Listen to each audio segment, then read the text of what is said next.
14 अप्रैल को supreme judicial council का इजलास बुला लिया गया है।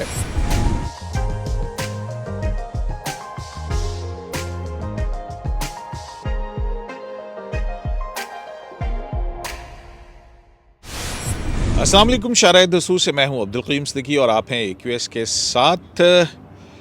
आज का मौजू बड़ा ही दिलचस्प है और ख़बर ये है कि अभी जस्टिस काजी फ़ाइज़ ईसा की नज़रसानी दरख्वास्तें जो हैं वो उसकी समाअत नहीं हुई है। अभी तो सिर्फ इस बात की समाअत हुई कि आया जो नज़रसानी दरख्वास्तों की समाअत के दौरान अदालती कार्रवाई है उसको लाइव नशर किया जाए या नहीं। इस पर दलाइल मुकम्मल हुए, तकरीबन 2 हफ्ते से ज़्यादा गुजर चुके हैं, लेकिन अभी तक उस पर कोई फ़ैसला नहीं आया है। लेकिन ख़बर ये है, और ख़बर हमारे बहुत प्यारे जनाब नासिर इकबाल साहब की है, और वो ये है कि 14 अप्रैल को सुप्रीम जुडिशल काउंसिल का इजलास बुला लिया गया है और वो इजलास जो है वो गौर करेगा। ज़ाहिर है बात यह है कि उसमें जस्टिस काजी फ़ाइज़, क्योंकि आपको याद है कि जो पहला फ़ैसला था वो ये था कि FBR को भिजवाया जाए और फिर FBR की तरफ से रिपोर्ट सुप्रीम जुडिशल काउंसिल को आया और सुप्रीम जुडिशल काउंसिल देखे, अगर कोई ऐसी मिसकॉन्डक्ट वाली बात है तो वो आज खुद नोटिस लेके कार्रवाई कर सकती है। तो जहाँ ये डेवलपमेंट होने जा रही है वहीं बड़ी एक और डेवलपमेंट भी है, और वो डेवलपमेंट ये है कि जस्टिस काजी फ़ाइज़ ईसा जो हैं वो इस्लामाबाद बार से वकला से पहला उनका खिताब होगा इस अरसे के बाद। सूरत हाल क्या हो रही है, लाहौर हाई कोर्ट के जजेस के हवाले से भी कुछ चीज़ें गर्दिश के अंदर हैं। बहुत सारे मामलात हैं। अभी हाल ही में जस्टिस काजी फ़ाइज़ ने 2 अप्रैल को अपना एक हुक्म दिया और उसके अंदर ये कहा कि क्यों अहम मुकदमात जो हैं वो नहीं लगते हैं। तो इस पर बात करते हैं। मेरे साथ मौजूद हैं जनाब हसनात मलिक। हसनात साहब, नासिर साहब ने ख़बर तो दे दी कि जनाब सुप्रीम जुडिशल काउंसिल की कार्रवाई हो रही है, काजी फ़ाइज़ का जो जस्टिस काजी फ़ाइज़ का केस उसका जायज़ा लिया जाएगा। अब सवाल बड़ा दिलचस्प है।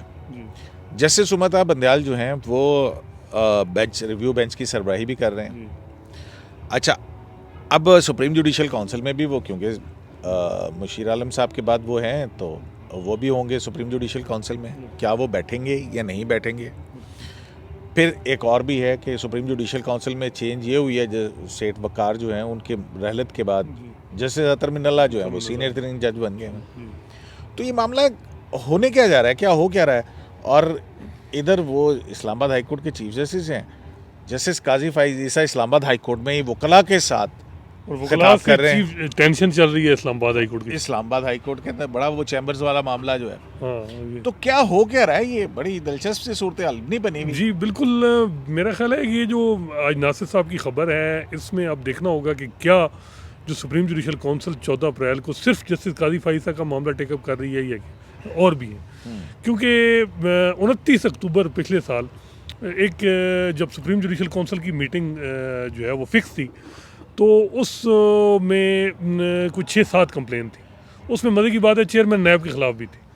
1-2-3 वकीलों ने चेयरमैन नैब के ख़िलाफ़ भी कंप्लेन फाइल की हुई है और वो पेंडिंग पड़ी है 1.5 साल से, क्योंकि वो तय ही नहीं हो रहा कि क्या सुप्रीम जुडिशल काउंसिल निकाल भी सकती है चेयरमैन नैब को कि नहीं। 2 लाहौर हाई कोर्ट के जजेस के ख़िलाफ़ थी, पेशावर हाई कोर्ट के 1-2 जजेस के ख़िलाफ़ कंप्लेन थी, सिंध हाई कोर्ट के एक जज के ख़िलाफ़ भी थी।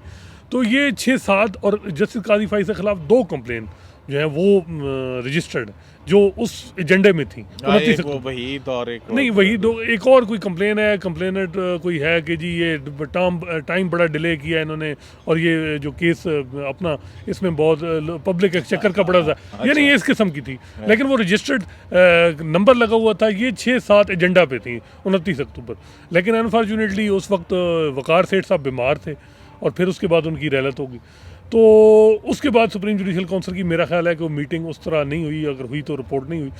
तो अब ये जो मीटिंग हो रही है, क्या ये सिर्फ जस्टिस काजी फ़ाइज़ के हवाले से है या वो सारी कंप्लेन जो हैं वो एजेंडे पे हैं या नहीं, अब ये देखना होगा। या वो जस्टिस काजी फ़ाइज़ की कौन सी कंप्लेन, दोनों कंप्लेन उनके ख़िलाफ़ जो हैं वो टेकअप होंगी या ये।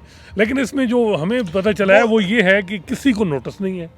ये अभी इंटरनल सुप्रीम जुडिशल काउंसिल का इशू है कि वो इसमें वो क्या करते हैं। देखिए ना, एक्चुअली तो सुप्रीम कोर्ट का जो फैसला था काजी फ़ाइज़ साहब, जिसमें रेफरेंस को कलअदम करार दिया था, उसका जो पैराग्राफ जिसके ऊपर रिव्यू है जी जी उसके अंदर तो यही था ना एक्चुअली कि एफबीआर की रिपोर्ट सुप्रीम जुडिशियल काउंसिल को जाएगी और सुप्रीम जुडिशियल काउंसिल जायजा लेने के बाद जी जी अगर कुछ हुआ तो वो कर सकेगी। जी नहीं, वो 29 तो इस हवाले से फिर अहम बिल्कुल, इजलास हो ये गया ना। 29 अक्टूबर को ये भी मैटर पेंडिंग फिक्स उस शेड्यूल में था, ये होगा 14 को भी। लेकिन इसमें अब वही बात है कि यूम साहब 3-4 चीज़ें हैं जो बड़ी नोट करने वाली हैं। एक ये है कि जस्टिस उमर अता बंदयाल साहब जिस तरह के वो मैटर सुन रहे हैं, रिव्यू में भी हैं, वो कैसे फिर वो तो यही मेरा तो कहने दूसरा का था मामला कि ये आया है, वो उनको बैठना भी चाहिए कि नहीं चाहिए। दूसरा जुडिशियल बिल्कुल, प्रोप्राइटरी भी एक कोई दूसरा डिमांड दूसरा करती ये ना। है कि सुप्रीम जुडिशियल काउंसिल रिस्पोंडेंट है रिव्यू में, बिल्कुल। वो उन पे बायस का इल्ज़ाम है। फिर जो चीफ जस्टिस के साथ आपको पता है कि ये जो मौजूदा सूरत हाल में कि वो जो पीएम फंड वाले मामले में जब शुरुआत तो वहाँ हुई ना, जब चीफ जस्टिस ने किस तरह वो एक पैराग्राफ 6 में लिख दिया कि जी जस्टिस काजी फैसल को नहीं बैठना चाहिए। हालांकि उस पर बलूचिस्तान हाई बार कौंसिल ने, वकीलों ने उस पर रिव्यू फाइल किया हुआ है कि वो उसमें कि जी चीफ जस्टिस को ये इस तरह का नहीं चाहिए था, उससे पूरे जुडिशरी अंडरमाइन हुई है, कमज़ोर हुई है। उसके बाद जस्टिस काजी फैसल ने लोकल बॉडीज़ केस में भी कहा कि जी वो मैटर क्यों 1.5 साल से पेंडिंग है, क्या है। फिर अभी 2-3 अप्रैल को उन्होंने कहा कि इंपॉर्टेंट केसेस जो स्पेशली, उन्होंने नहीं कहा लेकिन यही है कि जो मिलिट्री एस्टेब्लिशमेंट के मुतल्लिका केसेस हैं, चाहे वो मुशर्रफ का केस है, चाहे वो ये जो रेगुलेशन का केस है, ये क्यों नहीं यानी गुलजार साहब की टर्नओवर में लग रहे। तो ये बड़े सीरियस सवाल थे। अब मसला ये है इन सवालों में इतनी जल्दी ये मामला आ जाना कि इस पर की कोई समझ नहीं है कि ये मैटर क्यों लगा है। सिर्फ अगर जस्टिस काजी फैसल का लगा है तो क्यों, क्योंकि जस्टिस काजी फैसल तो कह रहे हैं कि मेरा केस जल्दी डिसाइड करें, लेकिन पहले रिव्यू करें फिर उसके बाद वो करें। जाहिर है क्योंकि जब अब तक ये टाइम इन पड़ा- हालात में इस तरह की मामला करना, और मेरा ख्याल है आपको भी 15-20 साल से जो इस वक्त क्राइसिस जुडिशरी में है, मेरा ख्याल है, मैं इसको क्राइसिस कहूँ, वो ऐसा क्राइसिस हमने नहीं देखा कि जजेस जो हैं वो अपने जो अरे बहुत मुकालमा- क्राइसिस आते रहे हैं हजरात सर, साहब, हमने नहीं यहाँ पे देखा। 2-2 कॉज लिस्टें लगती रही हैं नहीं, वो मैं- सुप्रीम कोर्ट के अंदर, यानी कि लिटरली 2-2 सुप्रीम सर, कोर्टें रही हैं। हमने 10-12 साल से जो देखा या आपने वो नहीं, उसमें अब ये है कि ये जो जजेस मुकालमा कर रहे हैं ये एक दूसरे के साथ जजमेंट में कर रहे हैं। अब जिस तरह वो जस्टिस बंदयाल साहब ने एक जजमेंट में कहा कि जी जो डिसेंटिंग नोट वाले जज हैं वो जब बैठे तो वो खामोशी से बैठे। अब मतलब उन्होंने ड्रा पटेल साहब का वो किया और उस पर फिर मज़े की बात है कि जिस तरह काजी साहब को कहा चीफ जस्टिस साहब ने उनको नहीं बैठना चाहिए, फिर काजी साहब ने कहा कि ये इंपॉर्टेंट केसेस क्यों नहीं लगा रहे, क्या चीफ जस्टिस और जो रिश्तेदार हैं ये इंसाफ इनको फराहम करना है या इन लोगों को इंसाफ से महरूम करना, ये मतलब अजीब। फिर जैसे मंसूर अली शाह साहब का एक जजमेंट आया, उसमें बड़ी मज़े की बात है कि जी जो लार्जर बेंचेस के फैसले हैं वो उनको फॉलो किए गए छोटे बेंचेस, और उन्होंने खसूसन जिक्र किया जस्टिस उमर रज़ा बंदयाल साहब का। अच्छा। और कहा कि जी उन्होंने एक केस में उनका व्यू और था, लेकिन जब उन्होंने डिवीज़न बेंच में उन्होंने लीव ग्रांट की, तो कहने का मकसद ये था कि जब अगर डिवीज़न बेंच किसी 3 जज के फैसले से इख्तलाफ करता है, उनका ये है कि उनको रीजनिंग देनी है, रीजनिंग दे के फिर मैटर चीफ जस्टिस को भेजना है, और वो मैटर उन्होंने लीव ग्रांट की, मैटर चीफ जस्टिस को नहीं भेजा। तो अब ये जो सूरत हाल है, ये अब इसमें हम क्या कह सकते हैं, लेकिन ये नहीं, वैसे ये बड़ी अच्छी बात हो रही है। मैं तो कह रहा हूँ कि कम से कम चलें जजमेंट के जरिए से ये जो फैक्ट्स हैं ये आवाम के सामने आ तो रहे हैं ना, ये बड़ी अच्छी बात हो रही है। मैं तो ये कह रहा हूँ। नहीं, लेकिन हम तो यही कहेंगे क़य्यूम साहब, वही है लेकिन कि एक बात है फुल यार, कोर्ट मीटिंग हो और उसमें ये चीज़ें पॉलिसी मैटर तय हो। फुल देखिए कोर्ट जब से मीटिंग क्या हो, अब अंदर की बात बताऊं मैं जी आपको, जी बताएं। क्योंकि फुल कोर्ट मीटिंग इसलिए, आपको पता है अभी तक कोई फुल कोर्ट मीटिंग नहीं हुई है। गुलजार साहब की टर्न जी हाँ। मेरा ख्याल है हुई होगी जब न्यू जुडिशियल ईयर स्टार्ट हुआ। वो हुई थी या नहीं हुई थी, लेकिन मेरी जो है ना वो ये है कि अभी तक नहीं हुई, और उसकी वजह ये है कि उस फुल कोर्ट मीटिंग के अंदर मुखालफत बहुत ज़्यादा है, देखिए, डिसेंटिंग व्यू बहुत ज़्यादा है, और इसी सुनने खौफ से चाहिए, हो ही नहीं रही है मीटिंग। सुनने चाहिए। मेरा ख्याल है ये बहुत ज़रूरी है। इस देखिए तरह ना, 1-1.5 साल हो गया असनाद साहब, बड़ी अजीब सी बात है कि फुल कोर्ट की मीटिंग ही नहीं नहीं, हुई। एक दफ़ा साकिब साहब ने वो जो अपना सेक्रेटरी की साकिब साहब वो ने जो करवाई थी ना, वो जो अपना एक सेक्रेटरी का करना था कि जी रिटायरमेंट के बाद चीफ जस्टिस को दिया जाए, और वो 100 यूनिटें मराहत जो है मराहत वो के लेनी हवाले से, थी, उस रिटायर हवाले जजेस से। की मराहत के हवाले जी से, हाँ। उसके बाद मेरा ख्याल है नहीं हुई। नहीं हुई है। नहीं, तो ये मेरा बड़ी ख्याल अलार्मिंग सी अलार्मिंग तो situation है कि फुल कोर्ट मीटिंग होनी चाहिए मुतवातर। अगर आपने प्राइम मिनिस्टर को कहा है कि कैबिनेट मीटिंग होनी चाहिए, और इस तरह की कोई पॉलिसी मैटर है, मुझे ये बताएं कि 15 महीने में 6000 के सुप्रीम कोर्ट में बढ़ गया। इतना बड़ा चैलेंज है। मैं कहता हूँ कि ये जो इंक्रोचमेंट और ये सारी चीज़ें ख़त्म करके हंगामी इस वक्त जो है ना, एक जो है वो सूरत हाल है, इसमें ऐसे कोई ऑप्शन करने चाहिए कि कोरोना में इंसाफ की फरहमी फौरी और सस्ता इंसाफ कैसे हो। मसला ये आ रहा है कि इस हवाले से कोई तवज्जो नहीं हो रही। क़य्यूम साहब 8-6 हज़ार केस जो हैं 15 महीनों सिर्फ सुप्रीम कोर्ट सही, और ये टोटल जो है तकरीबन 20 लाख। मतलब गुलजार साहब लेगेसी जो है, क्या लेगेसी अगर उनकी होगी कि वो अगर ये चीज़ उस पे मेरा ख्याल है रोज मीटिंग एडमिनिस्ट्रेटिव हो लेगेसी वो छोड़ के जाएंगे ना कि भाई हम एक मुकदमा प्राइम मिनिस्टर के खिलाफ हो तो फैसला जज के खिलाफ भी आ सकता है, तो ये लेगेसी छोड़ के जाएंगे ना। अच्छा, फिर ये है कि जिस तरह मतलब अब काजी साहब का भी इख्लाफ है कि वो जिस तरह वो उन्होंने जजेस के हवाले से भी बातें की हैं, जो भी बायस की है, जो उन्होंने आर्गूमेंट दिया, लेकिन दूसरी तरफ भी तो देखें ना कि ये सुलझाव किसने करना है, बाहर से तो कोई नहीं करेगा, ये आपस में ही आपने करना है ना मामला यार। फिर वकील और सुलझाव तब होगा जब इंसाफ ना सिर्फ हो बल्कि होता हुआ नजर भी आए। अच्छा, दूसरी बात ये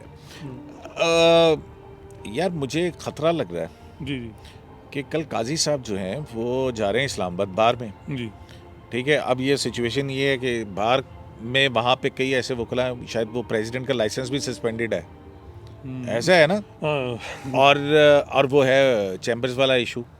अब काजी साहब का उधर जाना और चीफ जस्टिस और वकला की वहाँ पे एक चल रही है, अभी भी वकील जो है कुछ जेलों में, हाँ जेलों में कुछ हैं, मतलब कई कुछ जमानतें नहीं, कुछ महीने बाद आए हैं, मतलब इस तरह की सूरत हाल है। तो मैं तो दुआ करता हूँ कि वो कहीं ऐसा ना हो कि जैसे शौकत अजीज सिद्दीकी साहब जैसी स्पीच ना करें। वैसे नहीं, ये तो आपका क्या ख्याल है, इतनी जज्बाती तो मेरा ख्याल है कि जो वकला हैं वो ये कह रहे थे कि ये मामला जस्टिस काजी फाइसा को जो वकला के साथ बार के साथ खिताब ये पहले शुरू कर देने चाहिए, क्योंकि आपको पता है कि छोटे सूबों में तो उनकी बहुत ज़्यादा हमायत है, चाहे वो बलूचिस्तान में बहुत ज़्यादा हमायत है, KP में, खैबर पख्तूनख्वा में, और ये इनको अंदाज़ा ही नहीं है कि मतलब सारी चीज़ें हिस्ट्री भूल जाती है कि भुट्टो साहब ने क्या किया, किस तरह के वो थे। आखिर में लोग कहते हैं कि जी वो फैसला क्या आया था, आखिर में याद वो ही करते हैं ना। तो अब भी यही सूरत हाल है कि ये जो मतलब सूरत हाल है, ये आखिर में ये आएगा, ये नहीं आएगा कि काजी साहब ने आर्गूमेंट क्या किया, वो जज्बाती हो गए, 80% वो क्या अटैक कर रहे थे एस्टेब्लिशमेंट को, अटैक वो उन लोगों को सवाल कर रहे थे, फिर वो अपने जजेस को कि जी मैं आप लोगों को प्रोटेक्ट कर रहा हूँ। लेकिन आखिर में सवाल ये है कि उनको निकाला इस वजह से गया क्योंकि वो कुछ हलकों को नापसंद थे। यही था ना, मेन फैक्ट तो यही था कि अगर वो उसी तरह बैठे रहते। तो हियरिंग के दौरान आपने देखा नहीं था, एक तरफ से मंसूर शाह सब कुछ कहते थे तो उधर से मुनीब साहब जो हैं वो आते थे। नहीं, वो बड़ा अफसोस ये भी नहीं, वो चीज़ें वो ठीक है वो इस मामले में, लेकिन जो अब ये है कि अब जो अब बात कर रहे हैं उसमें ये चीज़ है कि काजी साहब को खिताब जो है, अब वो मेरा ख्याल है वो जो हमने देखा है 2-3 दफ़ा, वो लिखा हुआ खिताब होता है अमूमन, वो लिखा होगा खिताब और उसमें वो चीज़ें होंगी, लेकिन मेरा ख्याल है बैलेंस चीज़। इफ्तिखार चौधरी साहब जब जाते थे बारों में तो वो कोई ऐसी चीज़ इनडायरेक्टली भी नहीं बड़े करते थे, और एक मौका ये होता था कि उनको प्लेटफॉर्म मिलता था कि वो अपनी जो है वो लोगों के साथ बात कर सकें और लोग जो है उन्हें सुन सकें। तो यही सूरत हाल है। मेरा ख्याल है कि जो मेरी इत्तला है कि बलूचिस्तान बार कौंसिल भी उनको दावत दे रही है, सिंध बार भी मेरा ख्याल है वो भी देगी, तो ये बड़े अच्छी चीज़, लेकिन इनको अवेल इस तरह करना चाहिए कि कोई ऐसी जो बदमज़गी ना हो। फिर एक बात ये है कि काजी फाइज़ी साहब को बीइंग ए जज ऑफ द सुप्रीम कोर्ट जा रहे हैं ना, वहाँ पे वो वकील के तौर पर तो नहीं जा रहे हैं, तो जो रूल ऑफ लॉ है, कॉन्स्टिट्यूशनलिज्म है, मतलब अब इसके अंदर अगर हम देखें तो रूल ऑफ लॉ के हवाले से या आइन की बहाली के हवाले से या आइन के की सुपरमेसी के हवाले से जो जजमेंट्स हैं वो तो सारी फिर जाएंगे खिलाफ ही, चाहे आप जो भी करें। आप जजमेंट्स की बात कर रहे होंगे, लोग कहेंगे कि देखें जी ये कर रहे हैं, वो जो मर्जी करें, लेकिन मेरा ख्याल है बार के साथ खिताब उनको पहले शुरू, यही तो मसला था उनका और इफ्तिखार चौधरी साहब का जो स्ट्रेटजी थी। इफ्तिखार चौधरी साहब ने वकला जो थे उनकी वो लीड कर रहे थे, यहाँ काजी साहब का मसला ये है कि उनकी इंटरेक्शन नहीं है उस तरह वकीलों के साथ, क्योंकि अब जो मामला जो यहाँ अब इस्लामाबाद की बात कर रहे हैं, यहाँ मसला ये आ रहा है कि अब अतन मिनल्ला साहब SJC के मेंबर हैं, अब एक टेंशन उनकी वकीलों के साथ चल रही है, और एक वकील वो वकील उनको कर रहे हैं जिनका लाइसेंस सस्पेंड है, तो और अब इस चीज़ को, लेकिन मेरा नहीं ख्याल कि अब अतन मिनल्ला साहब वो ये चीज़ें छोड़ के वो इस चीज़ को वो न बुरा करें, क्योंकि मेरा ख्याल है कि वो भी अपनी जो है ना जो लड़ाई कारी साहब लड़ रहे हैं वो अपनी एग्जिस्टेंस की, या वो भी एक उनका एक स्टाइल पे आप इख्लाफ कर सकते हैं, लेकिन आप ये भी तो नहीं कह सकते कि आप एक बड़ी लड़ाई है बड़ी लड़ाई है, देखिए बड़ी लड़ाई। वो लोग उनकी वो चीज़ें भूल जाते हैं सारी। एक देखें, बात दोनों सूरतों से बड़ी अहम है। उधर अतर मिनल्ला साहब भी इंडिपेंडेंस ऑफ जुडिशरी की बात करें ना, कि भाई लॉयर्स इस तरह से बिहेव ना करें, बिल्कुल, और इधर भी जो है वो भी बड़ी इंपॉर्टेंट है, और ये भी इंडिपेंडेंस ऑफ जुडिशरी से ताल्लुक रखती है। बिल्कुल यही बात है ना कि मसला ये है कि आप हर एक को एक ही नज़र, मतलब वो एक सबके लिए रूल ऑफ लॉ एक हो। अगर कहीं कोई पावरफुल सेक्टर्स यहाँ या जो फोर्सेस हैं उनका कोई इंटरेस्ट हो तो केस वहाँ जो है आप कहीं वो उठाए नहीं, जिस तरह नसीम हसन शाह साहब ने कहा। अगर और कि जी वो कुछ मामलात में अगर उनका इंटरेस्ट होता है तो हम कहते हैं यार यहाँ इसमें थोड़ा सा ये कर दें, तो मतलब हमारा रहना यहाँ ज़रूरी।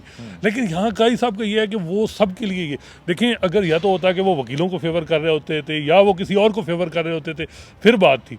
मसला ये है कि वो अगर सबको ये कर रहे हैं तो मेरा ख्याल है कि उसमें कोई ऐसी बात नहीं है। लेकिन बात यही है कि भाई बैलेंस अप्रोच एज ए जज जो है रखनी ज़रूरी होती है कि अपने कंडक्ट में, और मेरा ख्याल है वो होगी। बहुत शुक्रिया हसनात, हमारा प्रोग्राम थोड़ा सा लंबा हो जाएगा। फिर इंशाल्लाह जो लाहौर हाई कोर्ट के अंदर जो जजेस के हवाले से जो मामला चल रहे हैं उस पर भी बात करेंगे, कल करेंगे उस पर बात। बिल्कुल, उसमें भी बड़ी हर नामिनी के पीछे किस का नाम है, मतलब ये तेरे नाम के साथ मेरा नाम जुड़ा हुआ है उसमें भी। लेकिन ये लेकिन कयूम साहब ये पहले इनफॉर्मल अगर सारा कुछ हो जाए और माइनस फिर वही चले कल बात करेंगे ना, मतलब वो ठीक है आपकी बात। तो बहुत इंटरेस्टिंग सूरत हाल है। देखना ये है कि वही बात आ जाती कि इंसाफ ना सिर्फ हो बल्कि होता हुआ नज़र भी आए। तो अब ये जो सिचुएशन बन रही है, आया सवाल उठते हैं कि आया क्या justice Umar Ata Bandial supreme judicial council के अंदर बैठेंगे या नहीं बैठेंगे, ये भी हम देखेंगे। सुप्रीम जुडिशल काउंसिल के अंदर को क्या ये मामला देखना चाहिए, जबकि फैसले पर अभी रिव्यू पेंडिंग पड़ा हुआ है सुप्रीम कोर्ट के अंदर, और दूसरी तरफ अदालती कार्रवाई बराह रास्त नशर करने के हवाले से मुसलसल कई हफ्ते गुजर गए, 2 हफ्ते से ज़्यादा का वक्त गुजर गया, लेकिन उस पर अभी कोई जजमेंट नहीं आई। हाँ, अलबत्ता एक मरतबा रोस्टर ज़रूर जारी हुआ कि 5 अप्रैल को जो है वो रिव्यू के लिए 10 जजेस का जो था, लेकिन मुकदमा नहीं लगा।